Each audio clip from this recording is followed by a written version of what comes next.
자, 우리 이제 이번 시간에 24쪽을 보고 자, 교재를 보면서 잠깐 하겠습니다. 자, 1번에 보면 기업 회계의 의의라고 나오죠. 회계의, 회계란 이거죠. 회계란 회계의 회계란 이 얘기예요. 회계라고 하는 것은 뭐냐? 이거는 자, 기업 실체가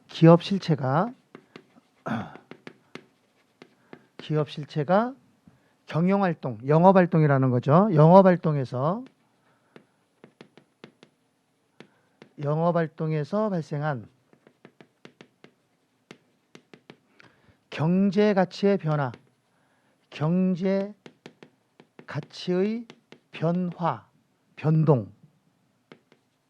변동을 일정한 원리 원칙에 따라서 일정한 원리 원칙에 따라서 자, 그것을 기록하고 이거 안 써도 되죠? 책에 다 있는 거 지금 그대로 쓰는 거죠. 제가 애웠거든요, 사실. 예. 기록하고 계산하고 정리하여 보고함으로써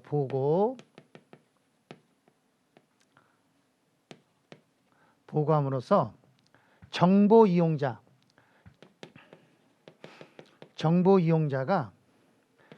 경제적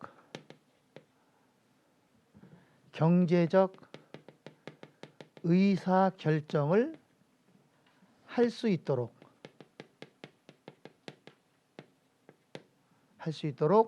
유용한 정보를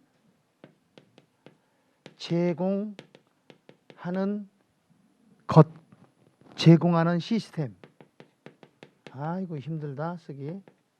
제공하는 시스템. 자, 이걸 갖고 이제 이번 시간은 요걸 갖고 또 한 시간 또 떠들 거예요. 요걸 가지고. 자, 회계라고 하는 건 뭐냐? 회계는 결국 기업 실체가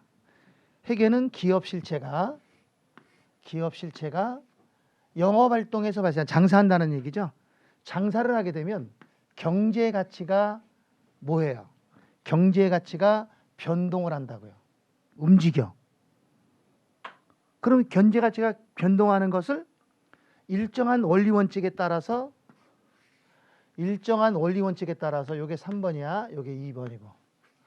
따라서 그것을 기록하고 계산하고 정리하여 기록, 계산, 정리한다는 것은 결국 장부 기입을 한다는 얘기예요. 장부 기입.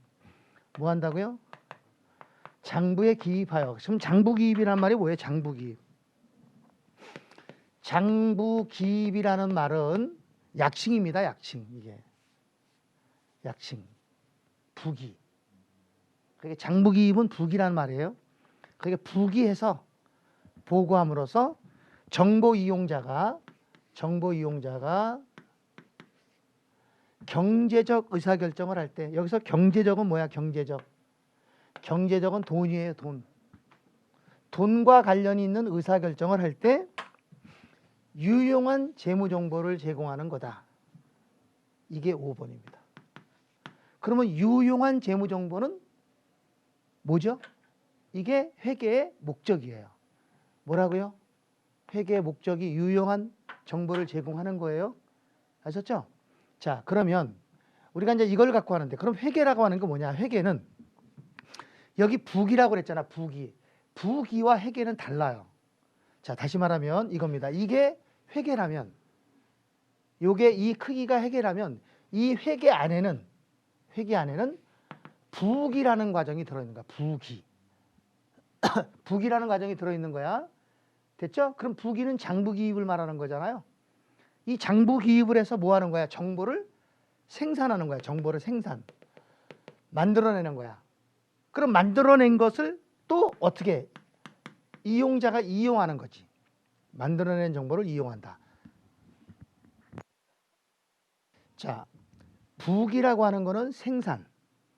그러면 생산된 정보를 정보 이용자가 이용하는 거죠. 이것을 더한 거, 이거 두 개를 더한 거. 그러니까 정보의 생산과 정보의 이용, 이 두 개를 더한 걸 뭐라고 하냐면 회계라고 한다는 거예요. 그게 회계의 기능은 두 가지 기능이 있는 거예요. 회계란 정보를 생산하는 기능도 있고 또 그 정보를 정보 이용자가 이용하는 기능도 있다. 그래서 회계의 기능은 두 가지입니다. 알았죠? 자, 이때 기업 실체라 그랬어요. 기업 실체가 뭐냐 이거죠. 우리 기업이면 기업이지 무슨 또 실체가 뒤에 붙냐. 실체라는 말은 열매 실자인데 몸체자야. 그러니까 기업이 하나의 살아서 움직인다 라고 하는 거죠. 기업도 경제적 실체다 이 소리예요. 여러분들은 경제적 행위 합니까 안 합니까? 경제적 행위 하죠? 어떤 경제적 행위 하나? 지금도 경제적 행위 하고 있는 거잖아. 배고프면 식당 가서 밥 사 먹잖아. 그런 게 다 경제적 행위 하는 거죠. 그런 것처럼 기업도 살아서 경제 행위를 한다는 거예요. 기업도 살아서 뭐 한다고요? 경제 행위를 한다. 경제적 실체다. 이 얘기죠. 그래서 이 기업 실체라는 말은 회계는 기업이 주체가 돼야 된다는 얘기야. 기업이 사람이 주체돼서는 안 된다는 얘기예요. 그래서 회계의 주체는 기업이다 이 소리죠. 그래서 첫 번째, 자, 기업 실체는 회계의 주체를 누구로 본다는 거야? 회계의 주체는 누구다? 기업이다. 그러니까 항상 기업 입장에서 회계하라 이 소리죠. 사람이 중심이 돼서는 안 된다는 거예요. 물론 그 기업을 운영하는 건 사람이 하지만 그 사람이 주체가 되는 것이 아니라 기업이 주체가 돼야 된다는 거예요. 기업도 살아서 움직이는 것과 같다. 그러면 기업은 살아 움직이려면 뭐 생명체가 있어야 되잖아. 그래서 이 법에서 기업을 어떻게 생명체를 줬잖아요. 그런 기업을 법인이라고 그러잖아. 우리는 자연인이잖아. 무슨 말 이해갔습니까? 그러니까 기업도 하나의 사람이라는 얘기야. 내가 지금 삼성하고 거래를 했다. 어떤 거래를 했냐? 핸드폰 샀다. 그럼 삼성과 거래한 거죠. 그럼 삼성의 지금 대표가 누굽니까? 오너가 이재용이죠. 부회장. 이건희 씨야 뭐 지금 뭐 아파 있는 상태니까. 그러면 그 이건희 씨하고 이재용 씨하고 거래한 거 아니잖아요. 우리는 삼성이라는 이름이랑 거래한 거지. 여러분들 에듀윌의 수강료 납부하고 지금 수업을 듣는 거죠. 그럼 여러분들은 지금 거래하고 있는 거죠. 경제행위 하죠. 여러분들이 수강료 납부했죠. 그 수강료 누구한테 낸 거야? 에듀윌 대표이사한테 낸 거 아니잖아. 에듀윌한테 낸 거지. 만약에 잘못되면 수강료 한 것 받으면 누구한테 가서 받아야 돼?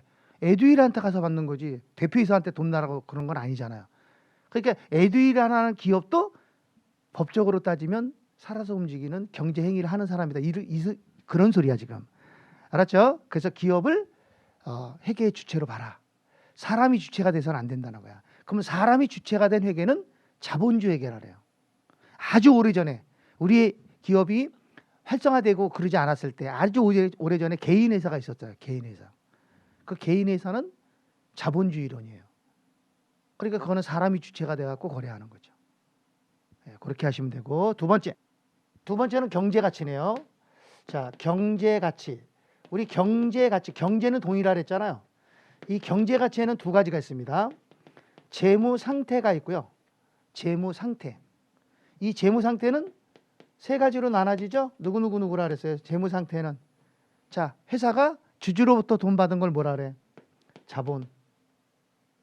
채권자나 대여자로부터 받은 걸 뭐라 그래? 부채. 그러면 자본과 부채를 더한 걸 뭐라 그래? 자산. 자산을 뭐라 그랬죠 아까? 아주 간단하게 얘기하면 자산은? 그냥 간단하게, 아주 간단하게. 자산은 기업이 돈을 벌기 위해서 가지고 있는 거야. 돈을 버는데 이용하는 게 자산이야. 그러니까 돈을 벌 수 있는 건 다 자산이라고 하는 거죠. 무슨 말인지 알겠죠? 그럼 돈을 버는데 이용하는 게 얘네 둘 아니야. 그래서 이 두 개 더한 걸 자산이라고 그러는 거야. 알겠죠?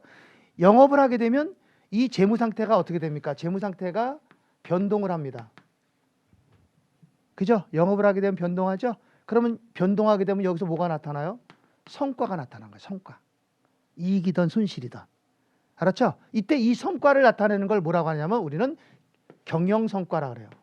자, 뭐라 그런다고요? 경영성과. 또는 이걸 재무성과 이렇게 얘기합니다. 재무성과, 경영성과 이렇게 얘기해요. 그러면 자, 경영성과 재무성과를 어떻게 나타내냐면 수익과 비용으로 나타나는데, 이 수익이라고 하는 것은, 수익은 번 돈이야. 기업이 영업활동을 하면서 벌어들인 돈이 수익이야. 비용은 그 돈을 벌기 위해서 쓴 거지. 그럼 돈을 벌기 위해서 뭘 써? 자산. 여기서 돈을 버는 건 뭐야? 자산. 자산 가지고 돈을 버는 거죠. 그럼 자산이 어떻게 돼? 돈을 벌면서 자산은 희생되죠. 그 희생된 값을 비용이라고 하는 거예요. 자산의 희생이 비용이 되는 거죠. 그러면서 돈을 버는 거야. 그걸 수익이라고 하고. 자, 예를 듭니다. 우리 회사가 지금 풀빵 장사할 거야. 풀빵 장사한다고요. 풀빵을 만들어서 팔아요. 아셨죠? 계산 잘하세요. 자, 우선 풀빵을 만들려면 여러 가지가 있어야 되죠. 일단 제일 먼저 돈이 있어야 돼. 그럼 그 돈을 갖고 어떻게 해? 여러 가지 풀빵을 만들 수 있는 여러 가지 것들을 구입을 하겠지. 첫째, 밀가루 사고, 또 여기에 부수적인 뭐 재료도 사고, 부재료, 팥 등등. 또 사람도 사야 돼. 사람은 인력을 사야 되잖아. 노동력. 풀빵을 만드는 사람, 노동자를 우리가 돈 주고 사야 되잖아요. 그죠? 그리고 또 이것만 있으면 되는 건 아니야. 풀빵을 만들려면 기계 설비도 있어야 되고, 또 여기에는 또 전기도 들어야 되고, 물도 들어가야 되고, 여러 가지가 들어간단 말이야. 그래서 우리가 예를 들어서 10,000원을 소비했다고, 10,000원을 썼다고요. 이해갔습니까? 풀빵 만드는데 얼마 썼다고요? 그래갖고 풀빵을 100개를 만들었다고요. 몇 개? 100개. 그러면 10,000원 가지고 100개 만들었으니까 풀빵 하나 만들 때 얼마 들어간 거야? 빨리 계산해봐. 100원 들어간 거죠? 일부러 쉽게 한 거야. 100원 들어가죠? 그럼 풀빵 한 개당 원가는 얼마야? 100원. 그럼 우리는 풀빵을 팔아서 돈 벌지. 그러니까 풀빵은 돈을 버는데 이용하지. 그러니까 풀빵이 자산인 거예요. 이런 걸 우리는 뭐라 하냐면 상품이라고 한다고요. 에듀윌 유료 회원만의 특별한 서비스.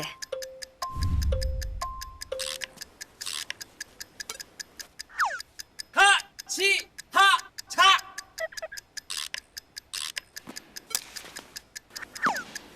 하치하차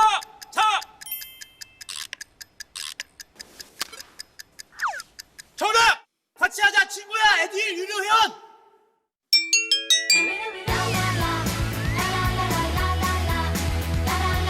친구 소개하고 현금 받는 혜택. 오직 에듀윌 유료 회원에게만. 에듀윌.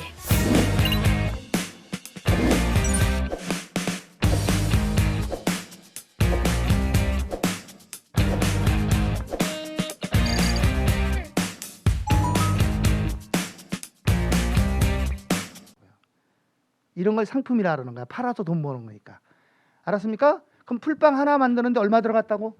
100원 들어갔다고요. 이해갔습니까? 근데 고객이 왔어요. 저 풀빵 하나만 주세요. 얼마예요? 아, 이거 150원인데요. 아, 하나당 150원을 받나 봐.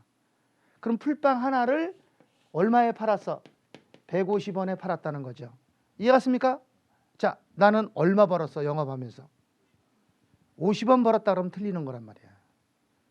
50원 버는 게 아니라 150원을 버는 거예요. 알았어요? 150원을 버는 거야. 영업활동으로 인해서.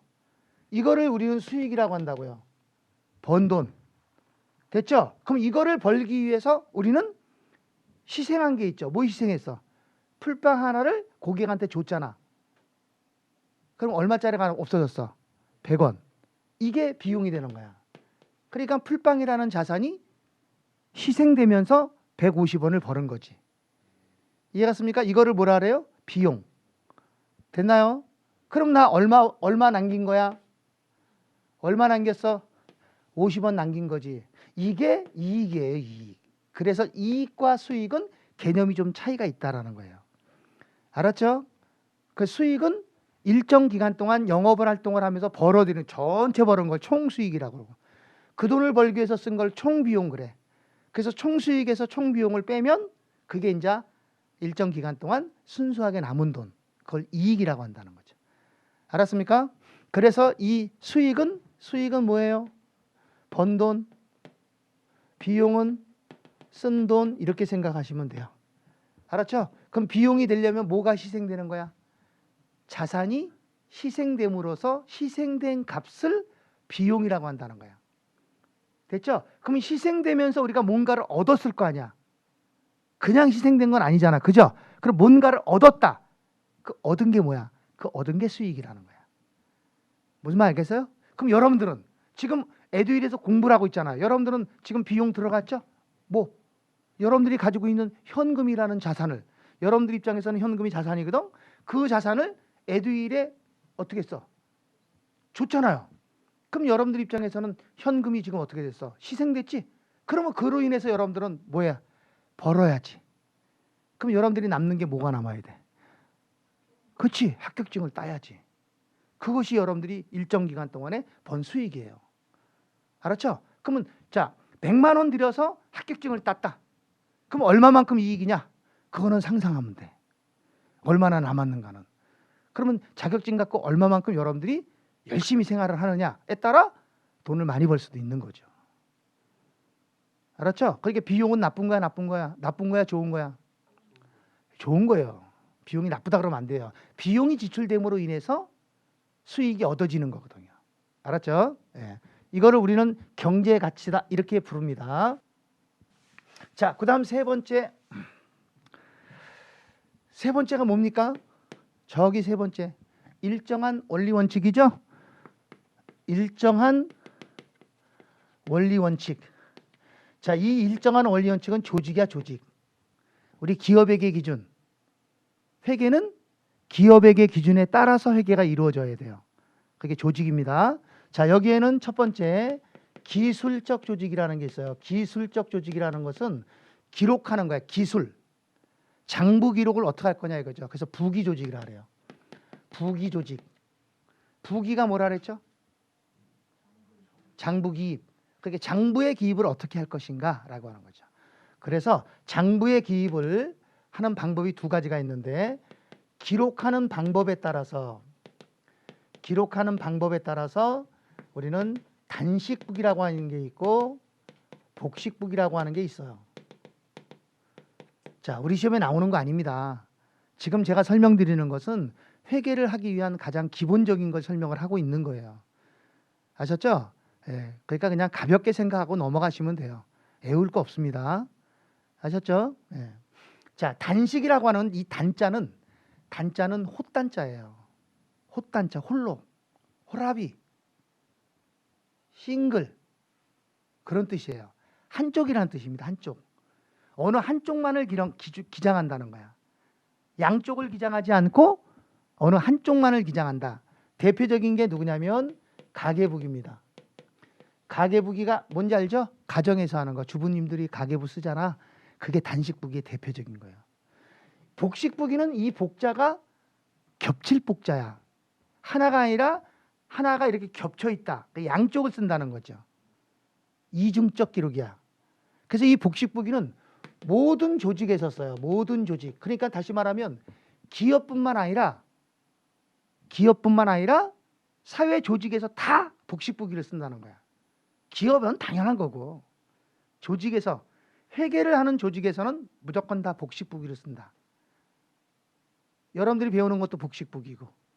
아셨죠? 그러면 복식부기와 단식부기는 어떤 차이가 있냐 보세요. 이겁니다. 자, 우리 이거를 찍 거놓고 이쪽을 뭐라 그럽니까? 이쪽을 여러분들이 봤을 때 왼쪽이죠. 이쪽을 오른쪽 그러죠. 그죠? 왼쪽 오른쪽이라고 하잖아요. 일반적으로. 근데 회계를 하는 사람들끼리는 이걸 왼쪽 오른쪽이라고 하는 표현 안 해요. 약속을 했어요. 회계하는 사람들끼리 약속하자. 그래갖고 이쪽을 뭐라 그래? 이쪽을 차변, 이쪽을 대변이라고 부르자. 이게 약속이야. 그것이 곧 회계 원리인 거죠. 회계 원리가 다른 게 아니에요. 회계 원리란 회계를 하는 사람들끼리의 약속. 최소한 약속을 정해놓고 해야 되잖아. 회계하는 사람들이. 그렇죠? 그러니까 회계를 안 하는 사람들은 이쪽이 차변 그러면 왜 차변이야? 이쪽은 대변 그러면 왜 그렇게 지저분하게 쓰냐? 이렇게 얘기한다고. 그냥 왼쪽 오른쪽 아니면 뭐 좌우 이렇게 얘기하잖아요. 근데 회계를 하는 사람들은 왼쪽 차변 대변 그러면 다 알아듣는다는 거지. 지금 무슨 말인지 이해 갔습니까? 그것이 뭐냐면 약속이라는 거야. 그것이 회계 원리라는 거야. 그래서 지금 여러분들이 배우는 것은 회계를 하기 위해서 뭐 하는 거야? 서로 간에 약속들을 배워가는 거죠. 그 약속을 지켜가며 회계를 해야 된다는 얘기야. 알았죠? 그렇게 보시면 돼. 이 차변은 일반적으로 들어오는 걸 쓰고요. 대변은 나간 걸 씁니다. 들어오고 나가는 걸 쓰는 거예요. 이걸 정해놓지 않으면 어떤 사람은 들어왔을 때 대변에다 써버려. 또 어떤 사람은 차변에다 써버려. 그러면 어떻게 되겠어요? 그럼 상당히 헷갈리겠죠? 그러니까 이걸 정해놓고 하자는 거야. 그래서 차변 쪽은 뭐라고요? 들어온 거는 차변에다 쓰고 나간 건 대변에다 쓰자. 이 약속하는 거예요. 아셨죠? 자, 그럼 단식부기는 어떻게 하는 거냐? 단식부기는 보세요. 자, 단식부기는 예를 들어서 그 단식부기는 가계부라 그랬잖아요. 집에서 애들 아빠가 이번 달 월급을 받아왔다. 월급을 100만 원을 받아왔다. 그러면 월급 들어왔다. 그래서 수입란에 얼마? 100만 원. 지출란은 없다. 그럼 잔액은 얼마? 100만 원. 이렇게 쓴다는 거야. 그러면 들어온 것만 쓰죠? 두 번째. 자, 다음 날 꼬맹이 학원비 줬다. 교육비를 지급했다. 그러면 여기 교육비 줬다. 지출했으니까 여기다 써야 되겠죠? 20원. 얼마 남았다? 80원. 자, 콩나물 샀다. 그럼 콩나물 사면 반찬거리 샀다. 얼마 났지? 10원 났지. 잔액 얼마? 70원. 이렇게 기록해 나가는 것이 단식부기라고. 그냥 들어오고 나간 것만 딱 쓰는 거야. 그럼 현금에 대한 내용만 썼잖아. 반대편은 안 썼잖아요. 그런데 복식부기는 어떻게 하느냐? 복식부기는 이거 똑같이 하는 거예요. 복식부기는 월급을 탔다. 그러면 차변 대변을 나눈다고 이렇게. 양쪽을 기록한다는 거. 이걸 이중적 기록이라 그래. 그래서 이걸 뭐라고 하느냐면 거래 이중성이라 그래요. 뭐라 한다고요? 거래 이중성이라고 얘기합니다. 양쪽을 기록한다는 얘기야. 차변 대변으로. 보세요. 월급 100만 원 들어왔다. 그러면 현금이 들어온 거 아니야? 그럼 차변에 현금이 100만 원 들어왔다. 이거 왜 들어왔는데? 아, 이거 월 수입이다. 월 수입 100만 원이다. 이렇게 쓴다는 거죠. 이해갔어요? 얘하고 다르죠? 얘는 수입만 잡지만 왜 들어왔는지 이유를 안 써주잖아. 두 번째. 자, 교육비를 지급했다. 얼마 지급했는데? 20원. 그러면 대변에 현금이 20원 나갔다. 왜? 아, 이거 교육비 줬지 않냐? 그럼 교육비 20원 이렇게 쓴다는 거예요. 이해갔어요? 양쪽을 기록하는 거예요. 차변, 대변, 양쪽. 자, 반찬거리를 샀다. 그럼 반찬을 샀다. 얼마 났지? 10원 났지. 그럼 이거 뭐라 그래? 반찬거리, 반찬비 10원. 이해갔습니까? 그리고 장부 기장이 끝나면 차변의 금액이 얼마가 돼? 130원. 대변의 금액이 얼마가 돼? 130원. 이 복식부기의 장점이 항상 장부 기장이 끝나고 나면 차변합계와 대변합계가 반드시 일치하더라. 이게 특징이에요. 그래서 복식부기의 특징은 뭐예요? 대차 평균의 원리. 항상 차변합계와 대변합계가 일치한다. 이것이 복식부기의 장점이란 말이야. 그래서 기장상에 오류가 있는지 없는지를 우리가 찾아낼 수가 있다는 거예요. 보세요. 자, 100원 썼어요. 근데 여기서는 20원하고 여기 10원을 썼다고. 까딱 잘못해갖고. 장부기장을 잘못했잖아요. 그러면 차변합계는 여기는 130원이지. 근데 여기는 얼마가 돼? 120원이 되잖아. 그럼 대차가 맞아 안 맞아? 대차가 불일치했죠. 그럼 대차가 불일치했다는 것은 장부기입에 오류가 있다 없다. 있다라고 하는 걸 검증할 수 있다는 거야. 찾아낼 수가 있다는 거야. 그게 복식부기의 장점이라고요. 그래서 복식부기는 대차평균의 원리로 인해서 자기 검증이 가능하다는 거야. 알았습니까? 뭐가 가능하다고요? 자기 검증이 가능하다. 이거는 몰라도 돼요. 자, 두 번째는 이용 방법. 이용하는 방법에 따라서는 영리부기와 비영리부기로 나눠집니다. 이거 우리 시험에 안 나오는 거예요. 영리부기, 비영리부기. 영리라는 건 뭐야? 이익을 목적으로 한다. 비영리는 이익을 목적으로 하지 않는다. 이 소리거든요. 알았어요? 이익을 목적으로 하는 조직에서 사용하는 부기는 영리부기라고 하는 거고, 이익을 목적으로 하지 않으면 비영리부기라고 하는 거야. 그러면 기업에서 사용하는 부기는 기업은 복식부기를 쓰면서 영리부기라 그래요. 아셨죠? 그럼 학교에서 쓰는 부기는 학교. 우리 애들 댕기는 학교 있죠? 학교에서 쓰는 부기는 복식부기지만 비영리부기에 해당한다. 그럼 은행에서 쓰는 부기는 은행. 복식부기이면서 영리부기죠. 그죠? 그럼 정부에서 쓰는 거는 복식부기이면서 비영리죠. 이해가세요? 그럼 가계부기는 집에서 쓰는 가계부기는 단식부기이면서 그 비영리부기에 속하는 거란 말이야. 알았습니까? 예, 이 정도만 알면 돼요. 자, 두 번째는 장소적 조직이야.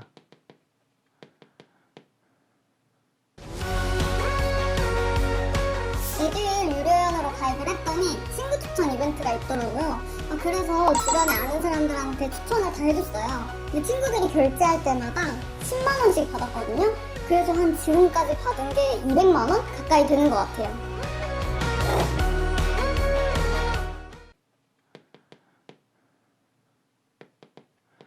여기서 장소적이다고 하는 것은 장소, 회계를 하는 장소. 그 회계를 하는 장소를 우리는 회계 단위라고 그래요. 회계 단위. 다시 말하면 장부 조직이에요. 장부 조직. 자, 이게 무슨 말이냐면 이런 얘기입니다. 회계를 하는 단위, 장소는 어디냐? 기업은 영업을 한 장소에서만 영업을 합니까? 아니면 여러 장소에 분포해서 영업을 합니까? 여러 장소에서 하죠. 심지어는 해외도 진출하고 많이 그러죠. 그렇습니까? 그러니까 기업은 한 장소에서 영업하는 게 아니에요. 서울, 부산, 대구 뭐 이렇게 다 그런 데서 영업을 한다고. 또 심지어는 외국으로 진출을 하는 기업도 있고 그렇죠. 그렇습니까? 그러면 영업을 하는 장소마다 한 개의 장부 조직을 갖추고 있어야 되는 거야. 독립적인. 그런 얘기야 지금. 그러니까 하나의 기업은 하나의 장부 조직으로 구성이 된다. OX. 틀린 거죠. 틀린 거란 말이야. 영업하는 장소마다 장부가 있다 이 소리야 지금.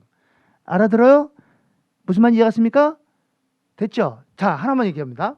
우리나라의 국민은행은 몇 개입니까? 우리나라의 국민은행은 뭐가 많아? 하나지. 국민은행은 하나야. 그런데 영업하는 장소가 각각 다 많죠?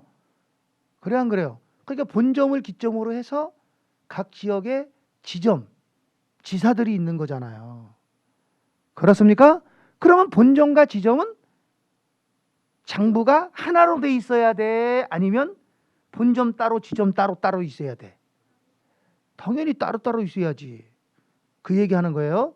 자, 그래서 하나의 기업은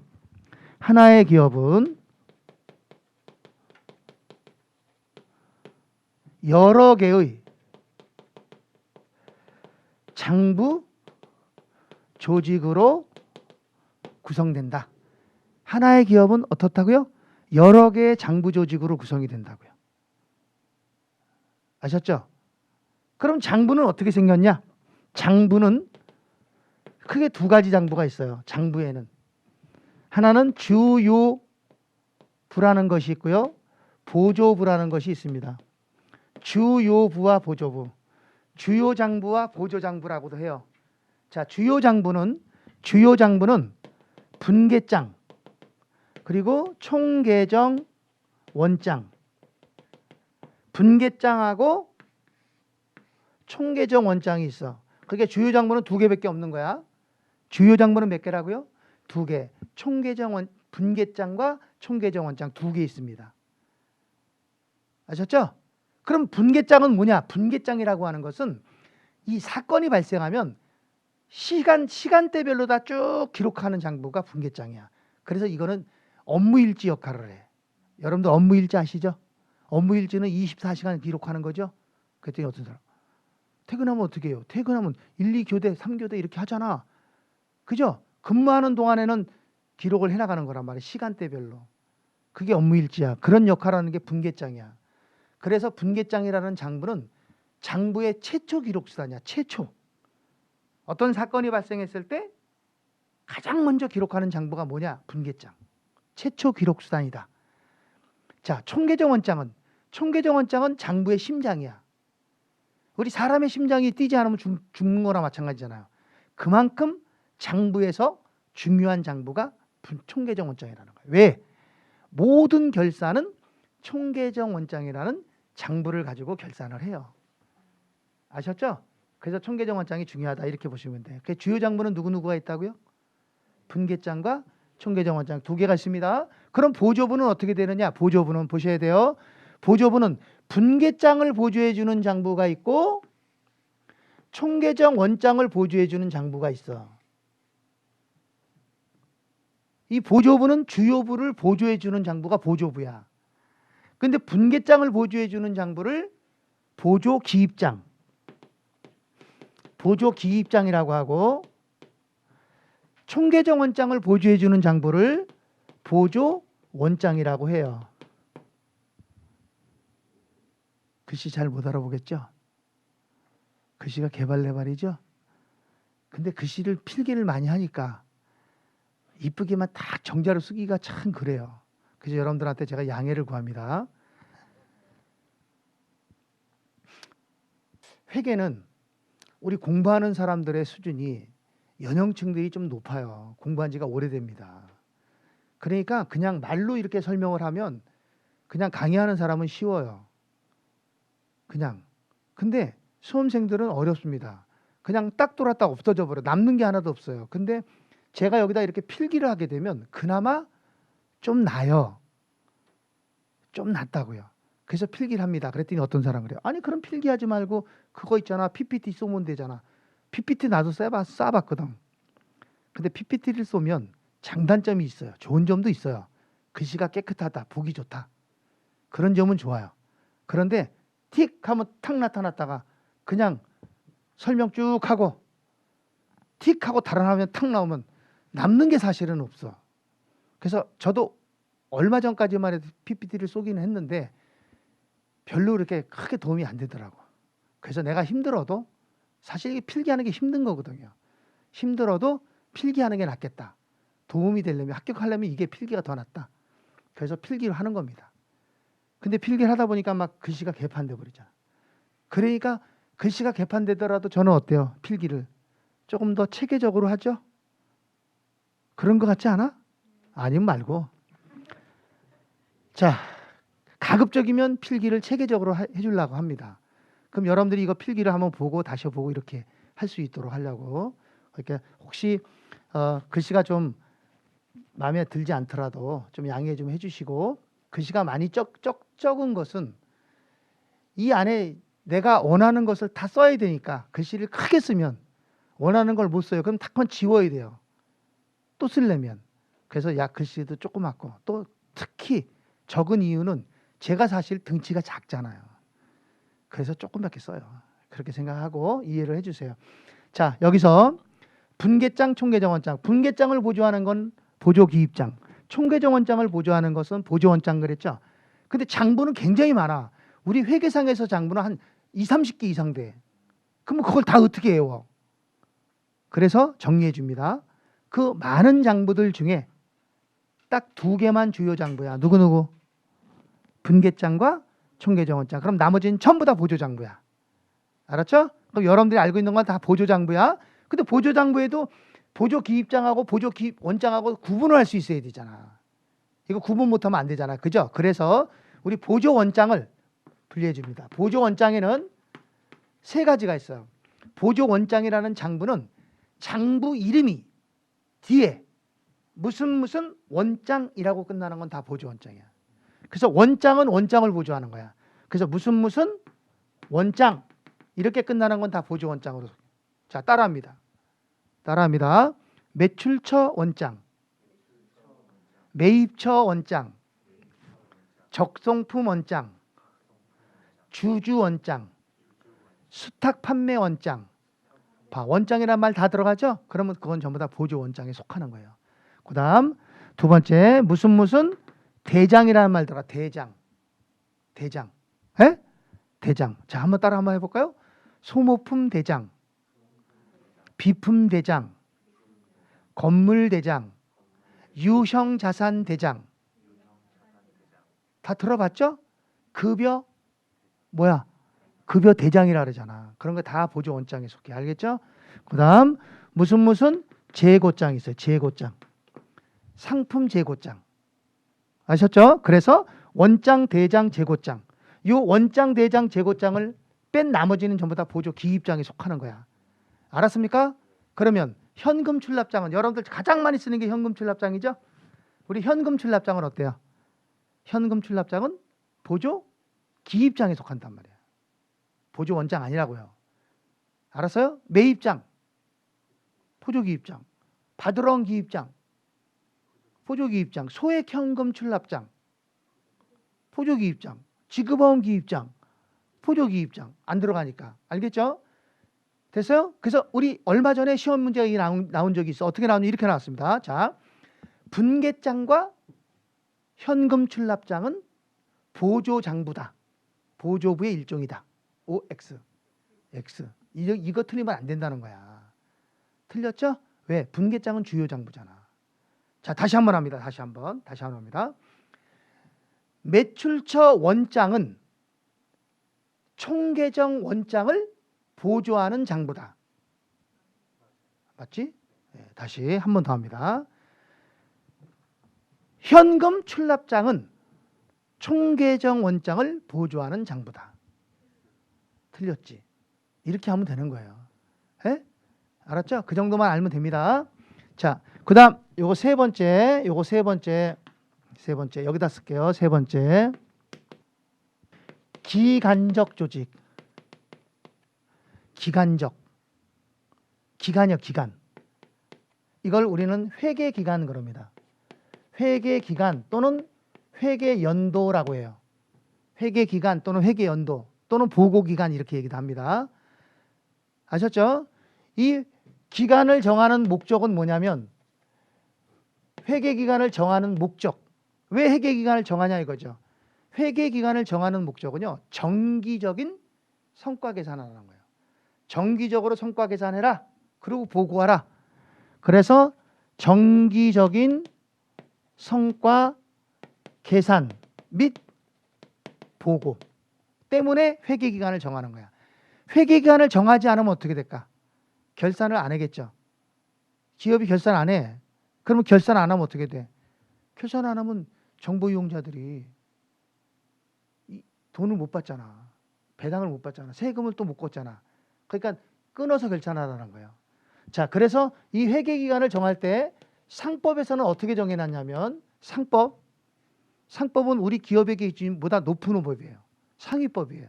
상법에서는 회계기간은 12개월을 넘지 못한다 이렇게 정했어요. 몇 개월? 12개월을 넘지 못한다.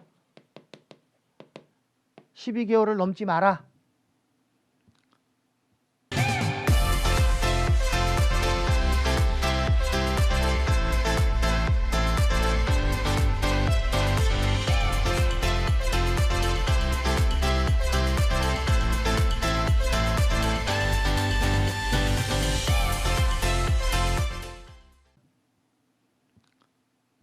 기간을 정할 때. 자, 그렇지만 우리 기업회계 기준에서는 어떻게 정했냐? 인위적으로 정했다고요. 어떻게 정했다고요? 인위적으로 결정했어요. 인위적이라는 말은 무슨 말이냐면 알아서 니네가 끊어라. 야, 상법에서는 12개월을 넘지 못하도록 하니까 너네 결산은 니네가 알아서 해. 기업이. 그러면 기업들이 알아서 결산 기간을 정하는 거죠. 우리는 12개월마다 할 거야. 우리는 6개월마다 할 거야. 우리는 그냥 10개월마다 할래. 왜? 12개월 넘지 않으면 되니까. 그렇게 정한다는 거죠. 그럼 기업마다 회계기간이 같을까요? 다를까요? 다 다르단 말이에요. 같은 회사도 있지만. 이해갔습니까? 그래서 이 회계기간은 변경이 가능하다고요. 뭐가 가능하다고요? 변경이 가능해. 기업이 알아서 변경할 수 있어. 보고기간은. 변경이 안 된다 그러면 안 되는 거야. 알았죠? 자, 그래서 이걸 그림으로 보면 이렇습니다. 보세요. 여기 보세요. 자, 우리 회사가 여기서 설립이 됐어요. 그럼 이 설립된 회사는 오늘도 내일도 그 회사의 영업은 계속될 거다라고 전제를 해야 되지. 근데 지금 쭉 가면서 어떻게 했어? 여기 와서 끊어졌지. 이걸 전제하면 안 돼. 끊어지는 걸 전제하면 안 돼. 이거 끊어졌잖아 지금. 어떻게 해야 돼? 진행 중인 걸 보여줘. 이거 화살 표시를 해줘야 돼. 그러면 쭉 가고 있는 거야. 이걸 우리는 뭐라 하냐면 이것을 계속기업이라 그래요. 무슨 기업? 계속기업. 계속기업의 반대는 뭐예요? 계속기업의 반대는 청산기업 또는 중단기업. 아셨죠? 중단 또는 청산이라고 얘기합니다. 그럼 여기서부터 여기까지 기간이 1년인지 2년인지 3년인지 10년인지 알 수가 없잖아. 그러니까 상법에서 어떻게 하라는 거야? 너 이거 이렇게 하지 말고 끊어서 해. 끊으라 이거야. 그래서 끊어. 이렇게 끊어서 보고 하라 이 소리야. 근데 여기서부터 여기까지가 12개월이면 여기서부터 여기도 몇 개월? 요게 12개월이면 얘도 몇 개월? 여기도 몇 개월? 매 12개월마다 정기적으로. 얘가 6개월이면 여기도 6개월마다 이렇게 정기적으로 하라는 거죠. 이것을 우리는 1회계 기간이라고 하는 거예요. 알았어요? 자, 여기가 1월 1일이에요. 그럼 여기는 12월 31일이 되겠죠. 1월 1일을 우리는 기초 그럽니다. 12월 31일을 기말 그래요. 우리 초하루, 말일 그러잖아요. 중순 이런 얘기 많이 하죠.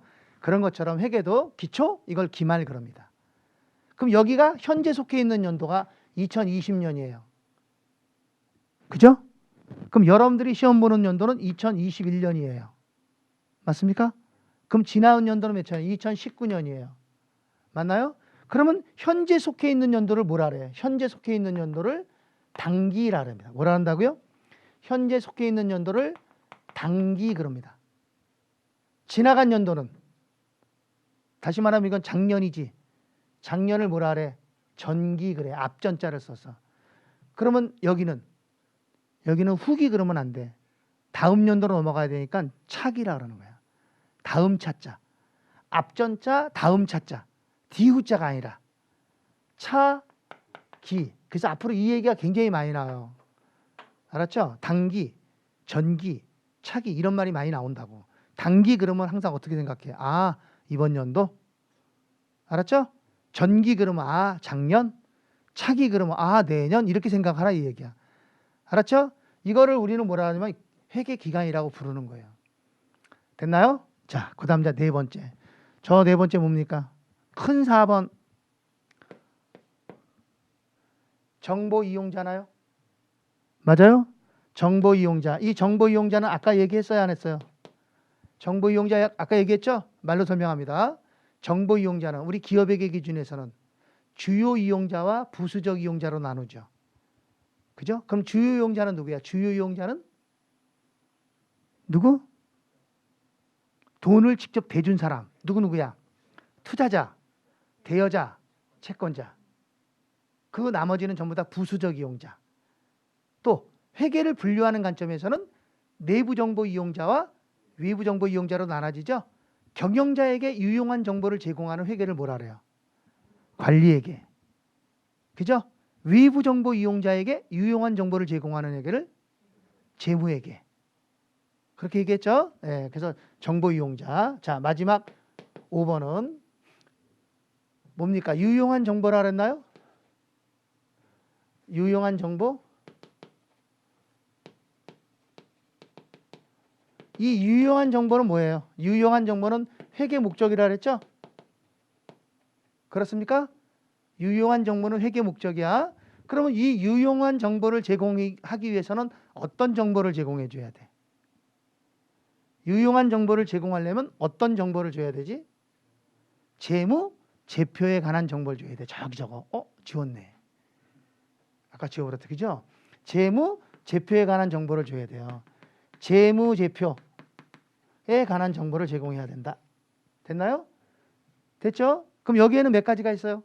여기에는 5가지가 있죠. 몇 가지? 5가지. 누구? 자, 말로 하는 거예요. 누구?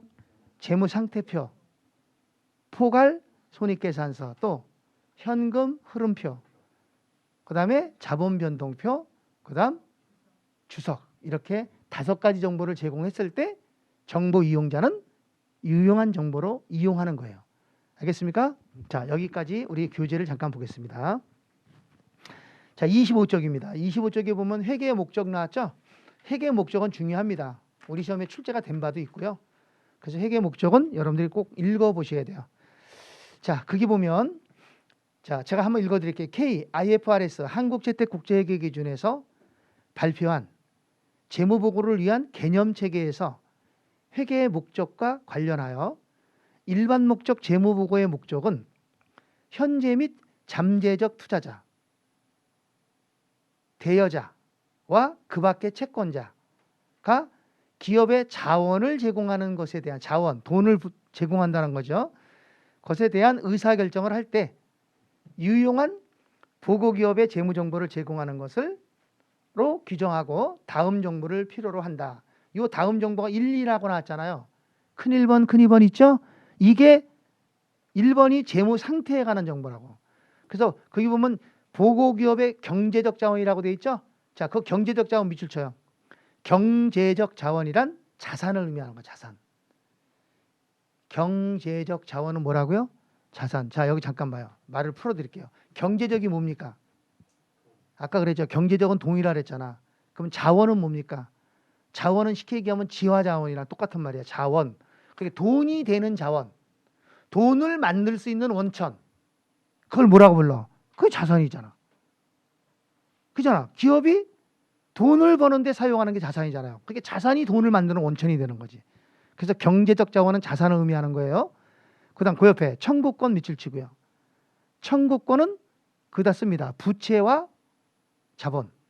청구권이란 말이 무슨 말이에요? 청구권. 자, 여기 잠깐. 청구권이란 얘기는 돈 주세요 하고 청구할 수 있는 권리를 말하는 거잖아요. 그죠?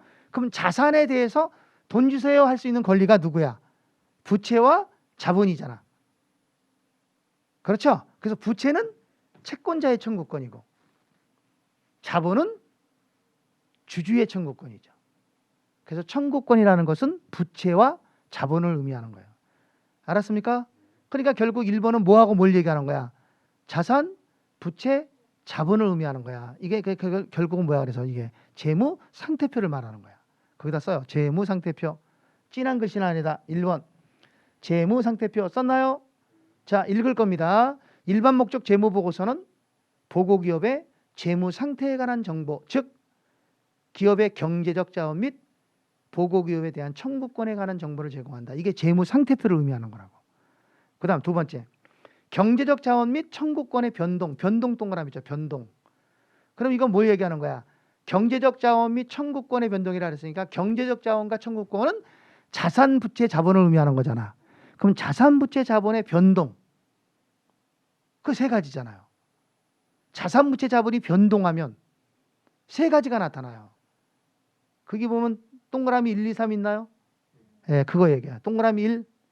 발생기준 회계가 반영된 재무 성과라고 했나요? 거기다 써요.